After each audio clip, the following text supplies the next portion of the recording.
Hey, I'm kidding. But, you know? Using my proper pronoun. Guy. Yeah. Guy. Him, he, his. guy. Yeah. Mine is that. That. My pronoun is that. Yeah. The gnarling of steel, the smashing of glass. I've been in 5 accidents. I've enjoyed every one of them.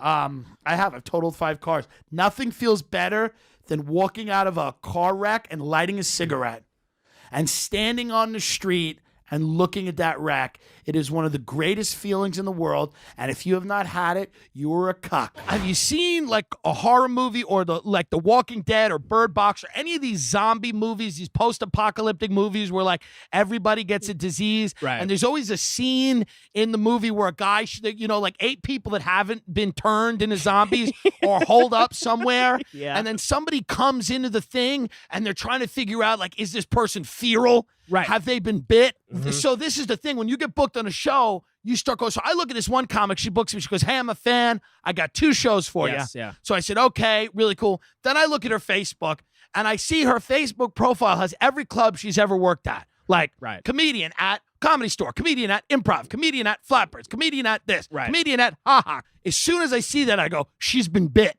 She's feral. She's feral. She's feral, which means she's mentally ill. She's no longer with us. Yeah. She's no longer healthy. She's no longer fighting the good fight. Yeah. She's been bit. She has the disease. She has the disease. She's got the itch. Bad. Real bad. So I'm a little skeptical of the show, but I figure it's probably just a regular shitty show that this zombie has booked me on. Because that's what comedians who don't succeed become zombies. Because they're running on an operating system that isn't human. Right. And it's not human anymore. Right. I walk into this lounge and I look around at everybody that's there, and it's clearly people that are not, they're not audience. They're all comedians and they're all unwell. You can see them. And then I look at the woman who booked me and she's thrilled. She's smiling. Can't believe you showed up. Well, she's feral. She's been bit. So she's thrilled. She's happy and she's smiling. And I say, oh, she's a zombie. She's a zombie. So now I got to talk to this feral zombie who was bitten by the bug of delusion and everything else. So I say to her, I go, hi, is this an open mic? Like, just let's. She goes, no, it's a book show. She goes, but it's all comics in the audience. And I'm like, well, that's a mic. But I don't say that to her. Right, you can't. Because she's been bit. So I don't want her to bite me. I don't want whatever has infected her to infect me. That's why you can't spend time with losers. Yeah. People think I'm being mean when I say that. No, you catch it. Right. You catch loser from these people. Yeah. So then I see a girl that I love who's a brilliant comic who's sitting at the bar, who's really good, who's had a rough go of it. Right. And I walk up to her. I approach her carefully because I don't know if she's been bit either. But it don't look good. Doesn't look good. Doesn't look good. Right. She looks fine from the outside. You can't see the scales yet. You can't see the bulging veins and the bluish skin. You can't see the vacant look in her eyes, and you can't see the blood dripping from her mouth because she's just had a fresh kill. So I see her sitting at the bar, and I'm like, well, she's okay, right? I mean, I knew her. She looks how she used to look when I knew her. I walk over to her, and I go, hey, how are you? And I say, is this an open mic? And I swear to Christ, she put her hand on my shoulder and she looked at me. She goes, honey, we're in hell. And then she goes, you want to see the dresses I bought? And she opens a bag and starts pulling out dresses, which were disgusting. And I mean, I'm not a fashionista, but they were like shit brown. They were not good. Yeah. This was not a rodeo spree. She was on. These were probably dresses of people who she bit. And she's drinking a milk glass of scotch. And then as she's showing me the dresses, I just back away slowly. Right. I back away slowly. Yeah. Like if I had a gun, I would have the gun on everybody. Yeah. As I back away. Like, now I'm looking at everyone, not making eye contact. And I finally get in an Uber. I don't care if you work in a cancer ward of sick children. There is nothing sadder than what this is. I don't care if every day you have to walk into a room and tell a bunch of parents it's his last morning. Go on in there and kiss him. That is much more uplifting than dealing with the feral Yeah. zombies that walk the earth in hell. And there's just these 1,000 souls. Hades won't even take them on the river across to like hell or whatever. Uh-huh. They just walk the earth undead, waiting for the ferryman. And I'm like, oh, fuck, I know them all. Yeah. I know those people. I got them in my phone. Well, she's feral. She's been bit. So, I respect everybody. And if you listen to this show, nothing could be further from the truth than what I just said. When I just said that, when that came out of my mouth, I just said I respect everybody. Nothing. I've never been anything less than that. Yeah. So you see how easily I just said it? Mm-hmm. I respect everyone. Everyone's great. No, I don't mean a word of that. I don't mean a pause. I don't mean any of that. There's not one word of that I mean. Giuliani and Trump Jr. were at the stand tonight. Oh, wow. I should have went. You know what, folks? I'm where I need to be in fucking Hollywood. Bitch, I'm in Hollywood. People tell me, oh, you missed out. Oh, did I? I'm in Hollywood. The energy that used to come with being thin now comes with being fat. Mm-hmm. Like when you were thin, people used to be like, yes, bitch. Now, no one will say that if you're thin. In order to get that reaction, you have to be 300. You have to be knocking on 300 pounds to get people excited about you. People are like, yes, bitch, you go girl. You go girl used to be a hot chick in a little black dress walking around in the 80s or 90s. Now you go girl is a fucking, they got to look like Thanos, You got to look like Thanos from the Avengers if you're a woman to get a you go. Fat is thin. We've transferred all of the qualities. Yeah. That's why I have to lose weight because I don't want to be part of the fat pride movement that's happening. No, I'm abusing myself. They're like, you're perfect. I'm like, no, I hate myself and I want to die. They're like, yes, bitch. No, you're just perfect the way you are.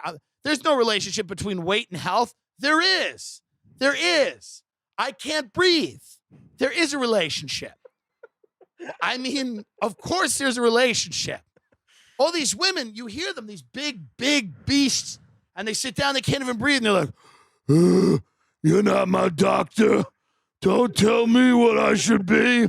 Yes, bitch. I can't breathe.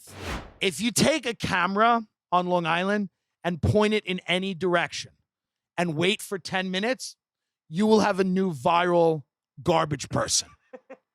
You will have a new viral pig. Right. Okay? Also a very high archetype of person that people don't realize.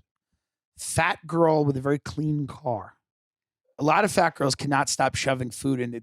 They have lost control of their own body. They cannot stop eating.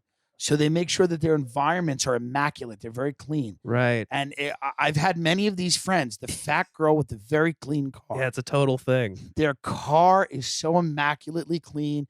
It's like there was never food in it. It was like, it doesn't smell like food, but you know that there had to be food.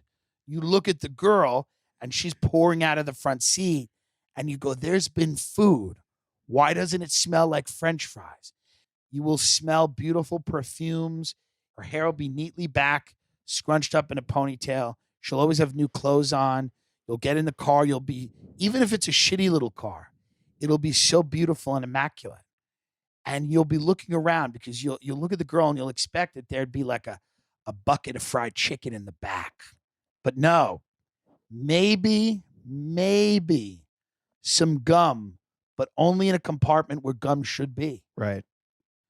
This is a mythological beast that does exist, who drives around Long Island, drives around New Jersey. She always gives everyone rides. Mm-hmm. She's always has that car. She'll pick you up and drop you off. She doesn't feel that connected to you. She feels like she's in her own world. She's driving around. She's always got a hot friend who's like, hi. And that hot friend's a mess. And that hot friend is another archetype, the hot girl with the disgusting car. Right.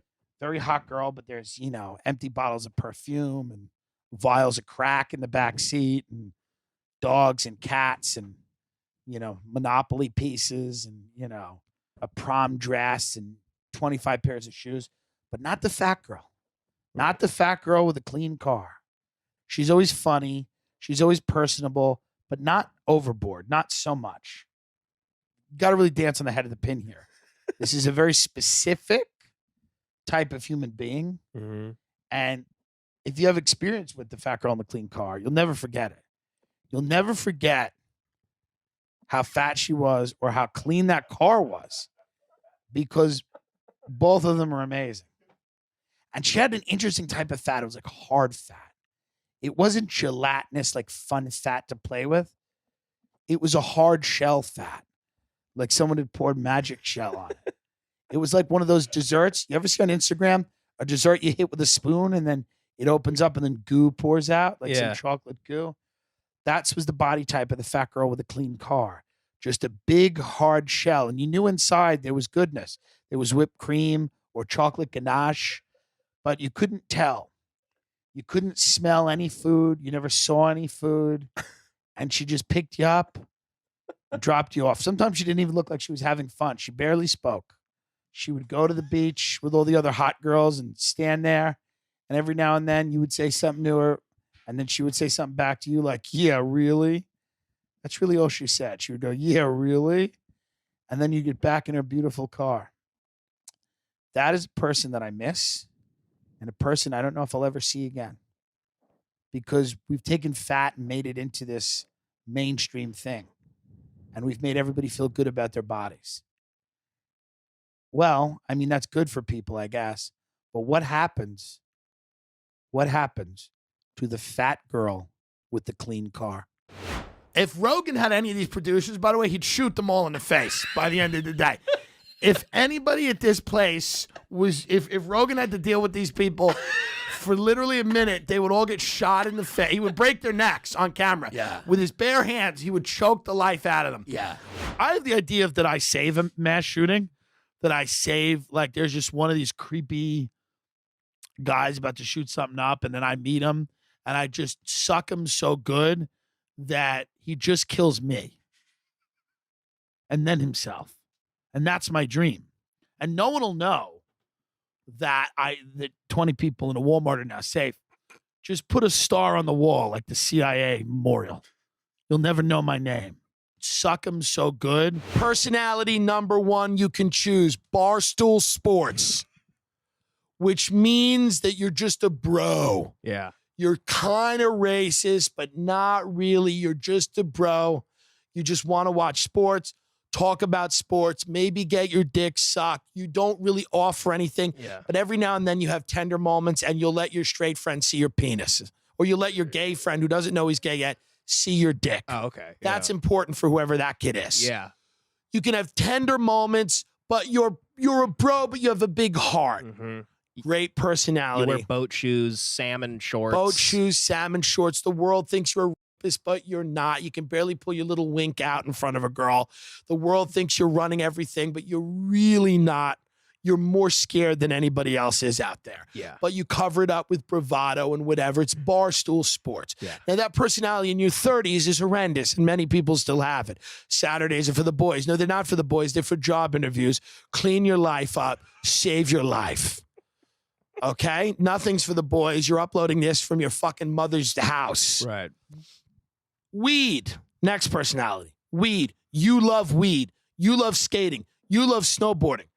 You're a weed person. That's what you do. Maybe you sell weed. Maybe you know how to get the best weed. That's what gets you into all the things, because you love weed. Now you talk about that you're going to start your own weed startup and weed company, and you love weed, and that's all you talk about, and you just smoke weed, and it is what it is. And you're a skinny kid. You have a big dick, and you love fettuccine Alfredo, and you love weed. That's it. Just having weed on you will get you in so many circles. You need to have weed on you all the time if weed is going to be your personality. Your car always smells like weed. You bake every single morning. People bake with you. They think it's funny. They think you're a disaster, but they don't really tell you to your face. They're scared for what's going to happen to you. And you will destroy your life 2 years out of high school. That being said, who gives a fuck? We're only talking about those 4 golden years. Yeah, exactly. It'll get you into the good parties. It'll be fun. You're a bacon, egg, and cheese guy. You like getting high. It's 2 a.m. at Taco Bell. You're a lot of fucking fun. Maybe you're a gamer and everyone smokes weed and you're on Twitch and whatever. 4 people are giving you $3 and whatever. It's fun. It is what it is, okay? Nazi gamer is the next personality. You're a Nazi and a gamer. You're a race realist. You believe in the JQ. You are hardcore red pilled. And I mean, you throw back the pills with abandon. You're into fitness because you're ready to fight a race war. Your name online is like Nordic Warrior 1488 or something like that. You know what I mean? You're hardcore into it. You know, all of this is because some chick wouldn't fuck you. You decided to read 15 books about the shape of skulls because you couldn't get laid. But that's a personality and stick to it. Here's another personality, guy who talks about war crimes at a party. That's the other side, black bloc. You want to be an Antifa, but you don't know where they meet up. You wear black all the time. You want to just throw a rock at a Proud Boy, but you can't find one because you live in a fucking New England town and everybody kind of agrees with you. In fact, you hate neoliberals more than anything. You rail against centrists and boomers and everybody that fucked the whole world up, even though you'd fuck it up too if you had any fucking goddamn chance at it, which you probably won't because thankfully climate change will ravage the earth before you get a chance to show what a fucking incompetent pussy you really are. It's the other side of Nazi gamer. You're actually friends with a Nazi gamer, even though you don't really like each other. You think the other one's abhorrent, but you would probably like to fuck hardcore one day, and it might happen. Who knows? Right. But you both are not too good with women. You're just the other side of it. You bury yourself in books or whatever. Some people are impressed by your knowledge and the fact that you use big words, but it's all concealing that you have roiling rage and inner turmoil inside because your mother's never looked at you the way she's looked at wine. Another personality, missing person. Missing person is the type of personality you cannot go to school a lot. When you go to school, you have to sit absolutely silently in the back of the room, and in the middle of a class, you just start screaming. Ah! Then you run out and you disappear for 2 weeks.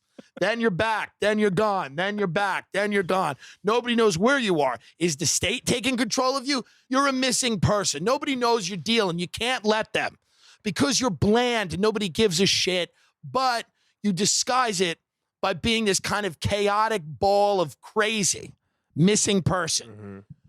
Fat girl with a clean car. We've gone through this. You're fat, but you have a tight ponytail. You have an immaculate car. You drive everyone to every party.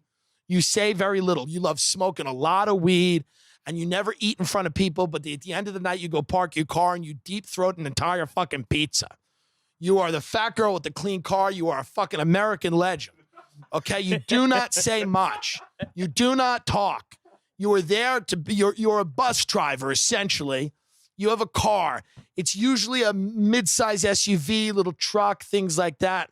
Could be a little coupe, but whatever. You'll pack 4 or 5 thin people into it. Doesn't matter. You always stay sober enough to drive. That's what you bring to the table. Don't start getting fucked up now. And if you get too fucked up to drive, you have to let somebody else drive your car, and it doesn't matter whether they have a license or not. You are the fat girl with the clean car. You're here to save the fucking day, okay? But don't ever have an opinion or say anything. It'll be greeted with weirdness. You speak in 3 to 4 word things, usually about traffic. Oh, there's a fucking accident here. Then you're done for the night. Then you're done for the night.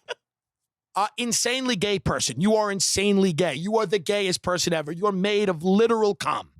You are gay and you want everyone to know you're gay and you'll suck them off. You're going to fuck a lot of hot straight guys doing this, okay? You're a lot better looking than me. You have a six-pack. You're a dancer, and you can fuck a lot of straight guys in the bathroom when they're not looking. You're part of the theater crew, but not really, because you really want to suck off a football player, because who wants to fuck another fucking guy that you've been dancing around with all day? So you're the insanely gay person. You put it out there. And the football guys, they're kind of disgusted by you, but some of them, you know, if their girlfriend wasn't around and if it was late enough at night, would probably let you swallow their hog, you know? And it's very important that you're an insanely gay person, obnoxiously gay, over the top. You've got 15 pride flags on you at all times. You're throwing them at people. You're the insanely gay person. White guy who wants to be black or who thinks he is black. If you come from the Northeast, these are Jews who think they're Italian who want to be black. You say things like, yo, man, and son, and somehow you get away with it. You hang out with the black kids, but then you also hang out with the white kids every now and then. You've been accepted. You're usually rich. Mm-hmm. You love black culture. You love rap music. You love everything black. You look at your own skin and you wish you could fucking take a potato peeler and just skin yourself every night and wake up and be a glorious Nubian god, but you can't. It's not what it is. You don't have that big black dick. You've got a, respectable Jewish pecker but you love black people. That's the way it is. And there's nothing wrong with that. I mean, should you be more comfortable in your own skin? Perhaps. I'm not here to judge. That's your personality. Stick to it. Okay? That's who you're going to be. Yeah. Whore who fights. You're a whore and you're always fighting. You have two best friends and you fight them every day. Physically, over the phone, you're just fighting or fucking. You exist in one of two states, fighting or fucking. You're either fucking 3 guys at a party or you're fighting 6 girls in a park. Either way, that's who you are. Your drama, you bring it to the table. You wish you were Puerto Rican, but you're just Italian. You know? Right. You want to be one of those city tough girls, but you're not. Okay? You had some weird shit with your uncle early on. You didn't process that. So you just want to fight everybody you see. You've punched your boyfriend in the face and then had the best sex afterwards when you choked the shit out of each other. You've probably fucked a teacher, and if not, you should. You've posted an ad on Backpage here or there, you know? Yeah. You're 17, but you're on seeking arrangements. And if a few businessmen want to buy you some dinner and throw you some money for shoes, who the fuck are you to judge? It doesn't matter. You're a fighter and you're a fucker. That's what you are. Maybe your name's like Angela or something.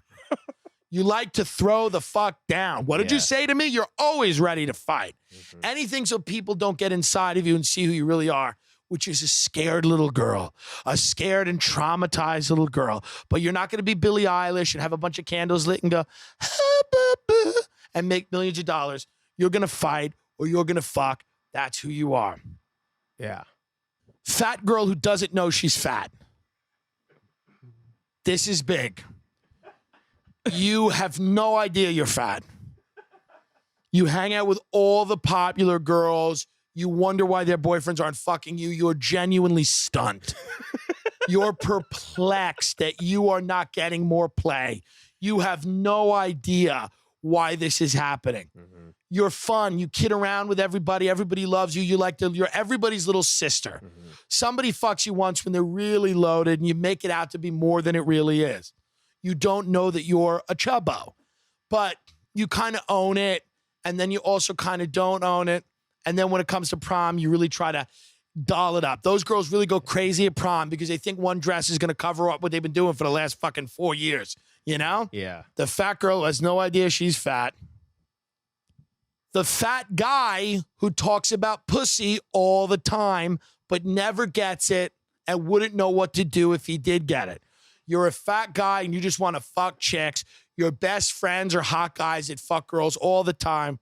You're on the football team. You're decent at it, but nobody wants to touch you. You're very angry. You drink all the time.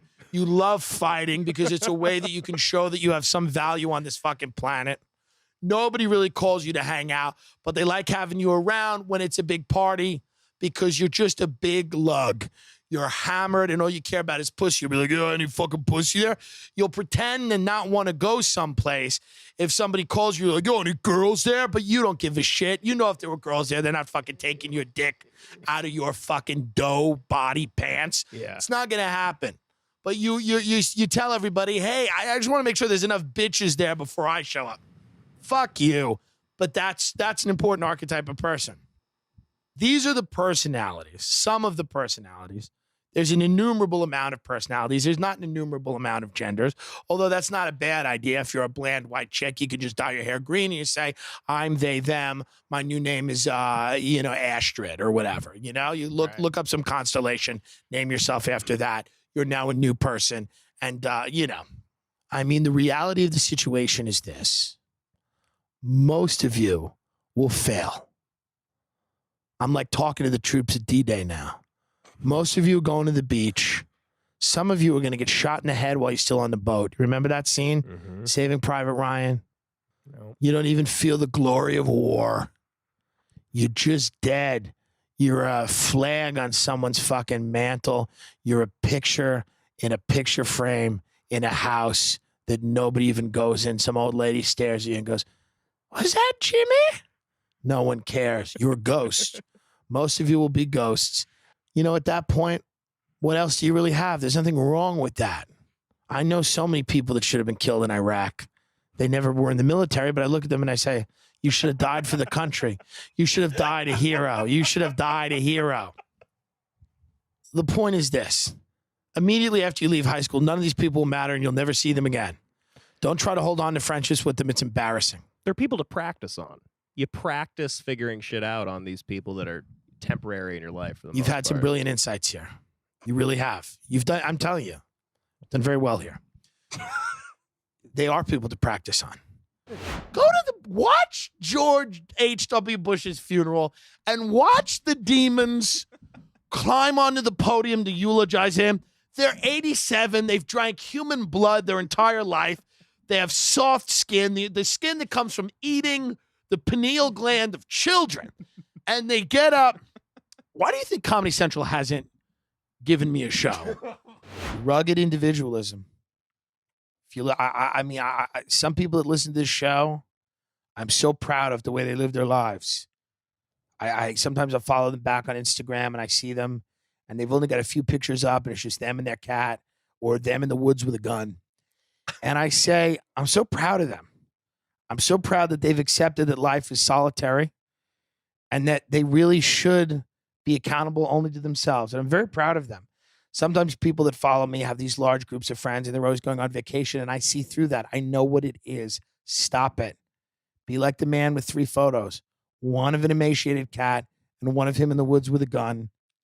And the quote, I'm ready. I don't know what he's ready for, but it says I'm ready. It's probably, I don't know. But that to me, you know, just a nice quote that says I'm ready. Just a guy in the woods with a gun. He's just waiting. Self-care. Hey guys. Hey, is there anyone in this fucking country that has not spent their entire fat life caring for themselves? I'd like to meet them. Is there anyone in this country that needs to be told to take some time out for themselves? I don't think so. I've met 9 people in this country who've given a shit about anything. I mean, it's just such a great fucking thing. Self-care. Just take some time for yourself. Mm-hmm. You're not treating yourself good. You gotta care about yourself. There's no other care. You notice that? There's no movement for that.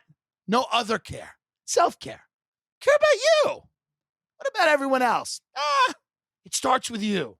Yeah, it starts with you and it ends with you. There's not a epidemic in this country of do-gooders passing out because they're helping too many people. That's not an epidemic. Nobody's going to the hospital because they're dehydrated because they've just been swinging a hammer building houses all day for the homeless. So what is self-care again? What is it? Masturbate on your couch? Can someone explain to me what it is even? What are you supposed to do? Don't work too hard? What? I mean, it's like telling people in this country to enjoy themselves, you know? It's like, hey, guys, take a look. Enjoy yourself. A country built on all-you-can-eat buffets, bottomless brunch, being told to go out there and let it out. Let it loose, guys. Let it loose. A country that's fueled by booze cruises, all-inclusive resorts. Stop doing all that stuff you're doing for your community. Stop working so hard on behalf of your community. Why don't you take some time for yourself? Yeah. We know from day one of your life, all we tell you to do is to follow your dream. Only study the things that excite you. Then we tell you to go to a school for 4 years, take out a bunch of pretend money loans, major in whatever the hell you want, and then only get a job that really makes you hot and wet. You know, get a nice job that makes your pussy wet or stiffens your cock every morning, and then spend all your time on the way to the job and on the way back from the job listening to hucksters and motivational speakers that try to advise you on how to be the best you, and then only fall in love or consider marrying somebody who checks every box on an unrealistic, crazy list that you got, okay? And then have a bunch of kids and just use them as status symbols to one-up other people in your shitty planned community. But during that whole life, don't forget to take some time out for yourself. Don't forget to take some time out for you. Masturbate on your couch. Care about you. Did you have a talk with the waitress, like you said? I didn't because I felt bad for her. And I said, here's a woman who's working really, really hard and doing a horrible job. And she's probably living in LA and she's under the impression that one day someone's going to give a shit about her band, or she's going to get cast on a reality show. She's going to be the fun-loving, tattooed girl that everybody dumps loads in, and she gets like 10 grand a night to appear at a club in Atlantic City and stand there in a VIP section while like mongoloids from the Jersey Shore are like, hey, I know you. But none of that will probably happen. That's all best case. Right. Yeah. What will probably happen is she'll get older. The tattoos that once made so much sense on her arms will make less and less sense because she'll be shooting heroin and her veins will be bulging. She'll be shooting heroin because she just started snorting it, and eventually it was more cost effective to shoot. She'll be squatting in a friend's house just long enough until her friend gets arrested and the cops drag her out.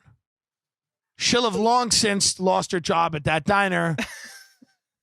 She'll be sleeping in an abandoned car and selling her pussy on the street. And I imagine as businessmen dump loads in her and then shoot her up, and she sits there waiting to die. She feels that cold black goo running through her veins. She just closes her eyes and she wonders when's the night she's going to meet God. At least she'll know that years and years ago, a fat faggot saw this all happening. He chose not to tell her. Instead, he chose to give her $8, which she now probably fucking shoves in her ass and keeps for emergency money. But I didn't tell her any of this. I just said, thanks a lot. See you soon. And I said, is there any comedy going on tonight on Long Island? The answer every night, by the way, is no. Unless it's like Sebastian is doing Kevin a Paramount or whatever. Chelsea Handler is, having a town hall meeting with having a healthcare town hall, coming out and talking to everybody about healthcare. After a decade of talking about getting railed. She's now an expert in espionage after she talked about getting it in the ass for a decade. Now she knows about espionage. She knows about the Mueller report. Where do you get your analysis of the Mueller report? I go to Chelsea Handler. It's so crazy. Do people will be like, Cardi B took it to Trump today on Twitter? Yeah, I go to Chelsea Handler because she wrote a story a few years ago about shitting herself on a date. So I said, if anybody wraps her head around international spycraft, it's going to be Chelsea.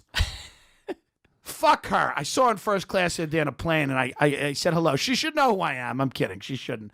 But the point is that she should. I understand what Williamson is saying. She's like, let's not focus on these policy wonks, because Bernie Sanders and Elizabeth Warren are very, committed to plans and proposals, which is all necessary. And what Marianne Williamson is saying is like, hey, man, it's about more than that. She's right. But what it's not about is drawing a line around a group of people and saying they're a dark psychic force. It's just not helpful. It's not helpful, Marianne. I know what you're trying to do. She's like, the racism and the bigotry. This is a drunk white chick at a party whose husband goes, haven't you had enough? And she's like, no, the racism and the bigotry. She goes, I was a dancer. I was a dancer as a girl. When I danced, people said I was like a bird on the stage. They go, Marianne, honey, why don't you eat something? And she goes, I'm not hungry. There's so much racism and bigotry. There's a dark psychic force coming, and we need to fight it with the energy in the water. I keep telling my husband about the energy, and he's got to look at his daughter and go, listen, your mother's a psychopath, She loves you, but she's mentally ill. And Marianne Williams, that's why, the millennials love her and younger people love her because she's a lot of fun. That's why we like Trump, because he's fun. People that have real ideas to solving our problems now, we don't even pay attention to them. Yes. We're like, oh, gay. We kind of just want, because it's an acceptance of, and I'm just going to spend a minute on this, folks, because I know people get upset. But it's an acceptance of, we know we're at the end now. We know that whatever's coming next will not be human. Right. This is the last dance of humanity. So we're just bringing in the characters, send in the clowns, you know? And I'm all for that. This is the last stand that we're making. Let's have fun. Let's have it be entertaining. Right. Have her win. I hope she wins. I hope she wins, and there's a seance in the Oval Office, and everybody's got Harry Potter wands, and we're all waving them at each other. Who gives a fuck? We're in too deep. Math is not getting us out of this, potentially. Who cares? People said I was like a bird on the stage. I was a dancer. I've learned that. I've been in LA only a week, and I've really learned that, like, all we can do Is just help Tim Dillon. because if I get famous, if I'm really famous and I have like a big house and I live in the Hollywood Hills and I have a big pool, I'm going to swim in it. But hear me out. Okay, I'm listening. Okay? Just don't throw the baby out with the bathwater. Let me tell you what else is going to happen. Every now and then, I'm going to go to a dinner.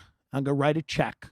And I'm going to give that check to a company that will take 98% of that for their operating expenses, and then distribute 2% of that. They'll go and they'll hand a guy a new pair of sandals right before our new Darth Vader drone comes and blows his feet off.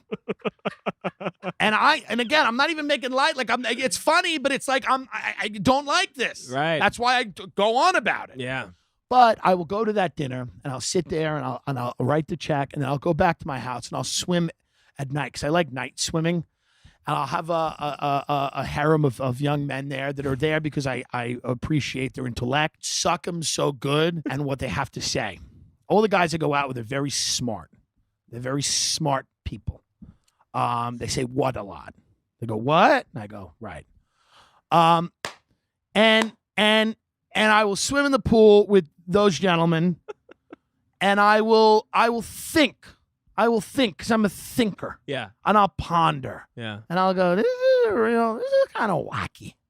This is all not good. No. And I'll look out and I'll see this city of the Satanists, and I'll probably be smoking a cigarette even though I don't smoke. I would look at the boys, young men, and I'll say to them, if I wasn't this successful, do you realize how much worse it would all be? Do you realize how much worse it would all be if I didn't have this pool and this beautiful home? Man, you think it's bad now? It would be chaos in the fucking streets. So, TimDillonComedy.com. Please get tickets for the live shows because we don't want it to get worse. We only want it to get better. I think barbecue, and a lot of people are going to get mad here because they base their identity on this. Tragically, I think barbecue is kind of overrated as a food. I do. Thanks, one brave person. Right. But I do. I mean, it's like it's eating a log. You feel like shit. You sweat for the whole day. You're burping up mesquite. They give it to you you eat it on like the top of a garbage can lid. You eat it like a raccoon in an alley. You wait 7 hours for a pitmaster. That sounds terrifying. To carve up. Yeah, it's very hostile. And then they give it to you, and then you just eat it crouched like by a garbage can in a field. And everybody's like, this is the best thing you'll ever have. You just turned me vegan. It just happened. I never thought I'd go that way. But I'm just going to eat small salads now for the rest of my life. But I'm going to go back to doing Coke. So, you know what? You have, yes. It's Masterclass, this scam where essentially they get people that you love and respect and admire. They get geniuses to come and con you in your own home through YouTube. It's like the final insult, you know? It's like these people that you love and that you've watched their movies and you've watched their comedy. They hand them boatloads of money to set up a class where they tell you all of the wisdom that they have learned in their career, and you, I guess, through osmosis, take that wisdom in and do with it who knows what. We don't know. That's the point. Nobody's really gone that far yet. Do you become David Lynch? I don't know. Maybe you're just interested in filmmaking, and instead of buying a book, you go to a master class. I would be totally cool with this if it was people that were just interested in topics. I don't think that's what it is.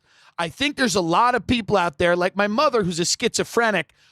I would watch her at night after midnight, QVC, They take the gloves off when it comes to marketing after midnight. They know who they're marketing to.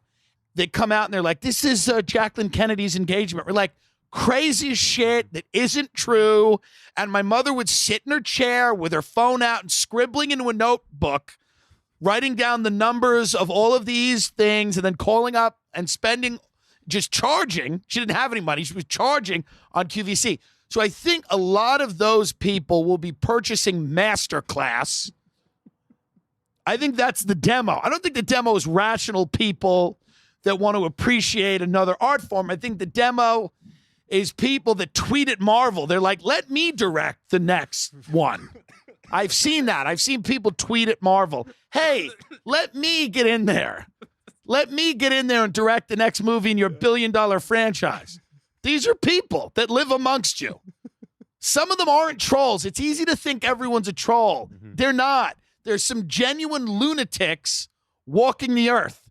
So I was shitting on Masterclass, even though a lot of people that I respect are doing it, and I would also do it. This is what I don't ever want you people to not get about me and about what I preach.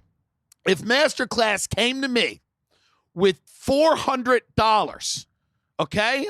Now, they went to all these other people with a lot of money, but if they came to me with like $400 a month, just a few Pokeballs, essentially, and I had to come and hit you people over the head, I would absolutely do it. You would see me smiling, and I'd go, well, the thing about comedy and podcasting is it takes a lot of time. I don't need a lot of money. They could convince me so easily. They could just pull me in a room and go, listen, fuck these people. That's all they'd have to say. And I go, you're right. You're right. What am I? Yeah. They go, what are you, a fucking schoolboy? Get in there. Teach a Masterclass. I don't give a fuck. You people, really, the majority of you don't deserve a government. You don't deserve an entertainment industry. You don't. So the idea that you don't deserve to be dealt with honestly. You deserve Masterclass. That's what you get. That's what you get. So if they came to me, I would feel shitty about it for a half a second. And then they'd write a check and I would fucking dance my fat ass in that fucking YouTube room.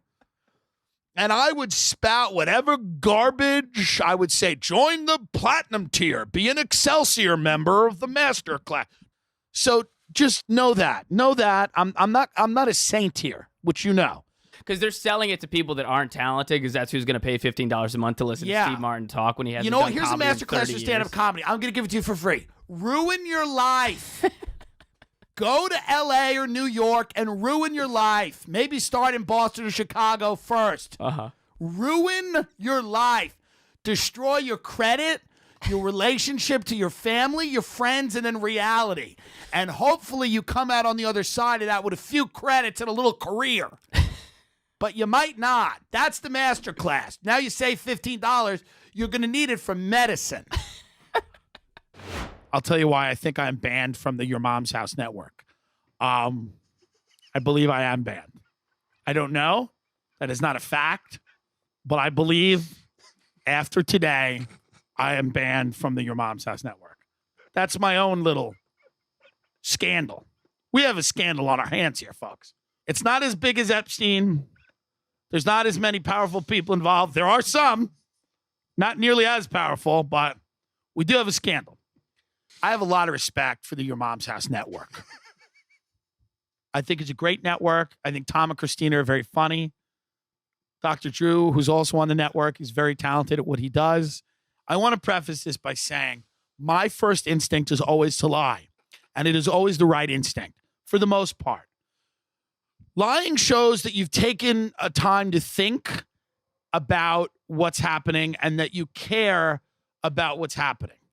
Telling the truth is like not wearing deodorant. It's inconsiderate, and it means that you don't care.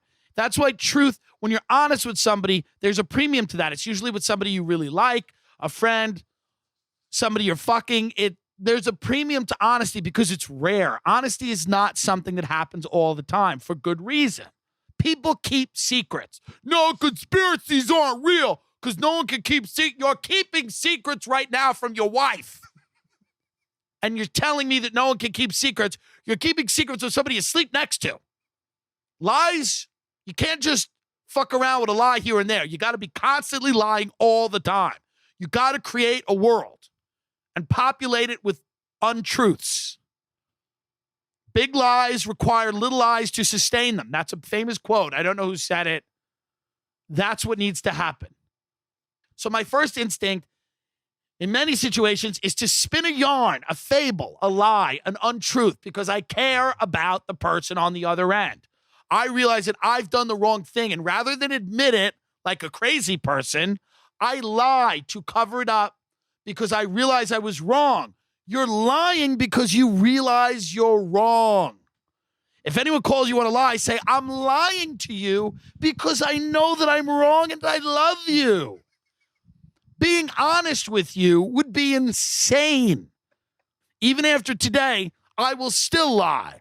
I'm only upset at the fact that my lie was not good.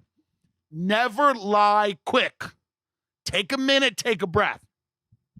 Today, Big J's girlfriend, Christine Evans, who I like, she's in town. She grew up in Redondo Beach. And she goes, hey, I want to show you where I grew up. We'll go to the beach, take a little swim. We'll get a seafood in a seafood shack.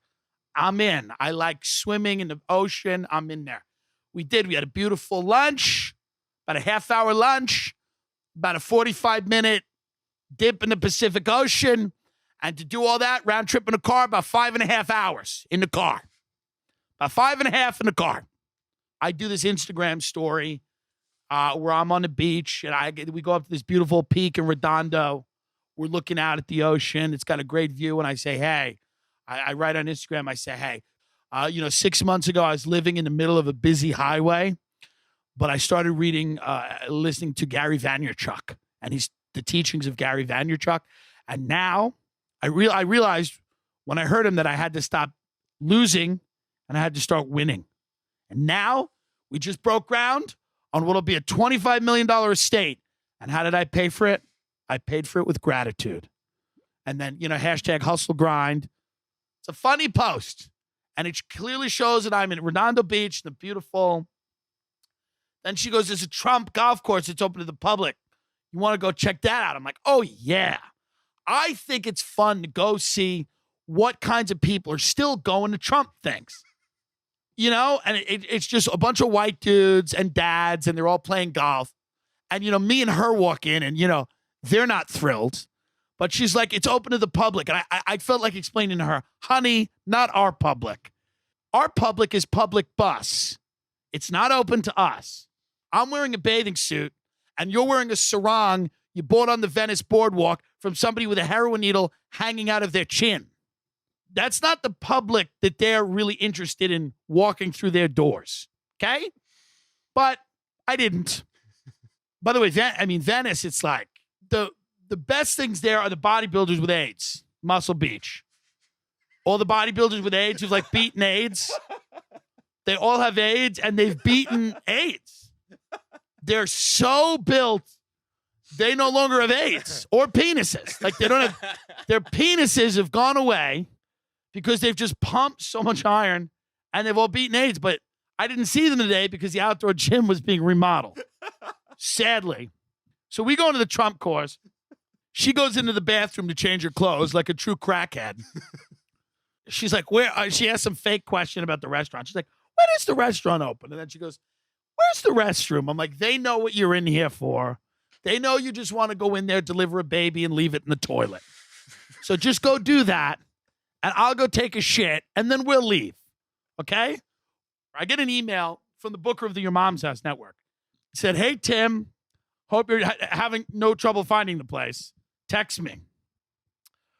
Well, I experienced a range of emotions in the Trump bathroom in Palos Verdes. I was like, fuck. I was supposed to do Dr. Drew today at 4. It is now 4:58. That email was sent to me at 4:08. I did what I never used to do. I used to call out sick from work all the time, but I never did the no call, no show, which is what I did now. Now here's, when you do the no call, no show, you have to stay off the grid and you have to not fire back. You need to get your story straight.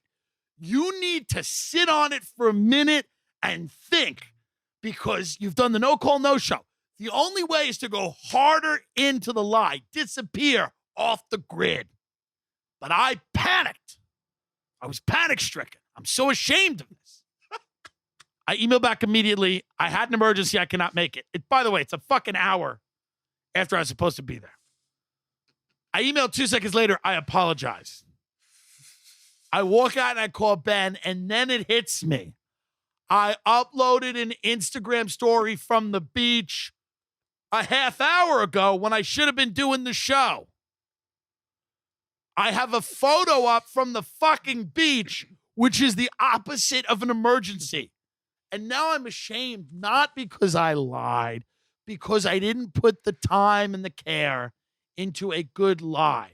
Nothing makes you feel better than pulling off a good lie. Here's the silver lining to this. I will not wonder if I'm never on any of their shows. I won't lie. It won't keep me awake at night. Like, I might forget this and think for a minute, I wonder why. And then I'll go, oh, yeah. There was that time I no-called, no-showed for Dr. Drew After Dark. Saying you had an emergency and then having the Instagram story of you at the beach is 2 words. It is fuck you. It is that I didn't even take the time to lie good about this. So if you message me, some of you message me, you go, you should do your mom's house. And I go, yeah, I'd love to do that show. They're great. You don't have to message that anymore. I bet Drew was pissed. I bet he was mad because he's sitting there. He drove all the way up to what, Reseda? It set in traffic to fucking. I can't control where people go, Ben. Okay? I can't control where people go. I told you I had a fucking emergency. My mother got out of her institution and wound up in Manhattan Beach. Now, I was shocked when the people at my mother's mental institution called me and go, your mother is on the run again. And I said, how far did she get? Out back? And they said, no, she's been sighted in Manhattan Beach by the 10th Street Beach, which is beautiful. You should go and try to find her in the water. And then when I got to the 10th Street Beach, they said, I think she's at Captain Tripp's Fish Market. Why don't you go there? And if she's not there, at least try the blackened salmon and the lobster roll and the macaroni salad, which were phenomenal. And then I got to Captain Tripp's and they go, she might be at the Trump golf course. So this bitch, I'm trying to get her with a big net. She's a big woman. Now, so it's an emergency. God, I am so fucking banned. They're never having me back. No way. They are never having me back. I am done. You know, I'm supposed to be on Dr. Drew very soon. I'm very excited about that. And just look out for that one. I want people to understand when I say I like the darkness, I like the dark. Like, oh, it's so sweet. It's so nice. Are you high? I can't think right now because you fucking just yelled at the Bush family for an hour. I'm scattered. Well, this isn't bad, is it? Come do stand-up in my bathroom. Please, I'm going to OD in the tub. I identify as thin. Right. I identify as a volleyball champion. Yes, queen. There's nobody that I've ever liked in my life that I didn't also want to kill. Yes, queen. Always know you should support those bitches. Look the other way. Stop it. Batch. God. Yes, queen. Para. Yeah, like me and, you know, I like be, you like, you know, yeah. I guess it's time to hear from these hoes. Jesus said to be an influencer. Hey, hey. That's how they do it. That's me. Suck 'em so good. This is profound. It's so profound. The whole episode's very profound.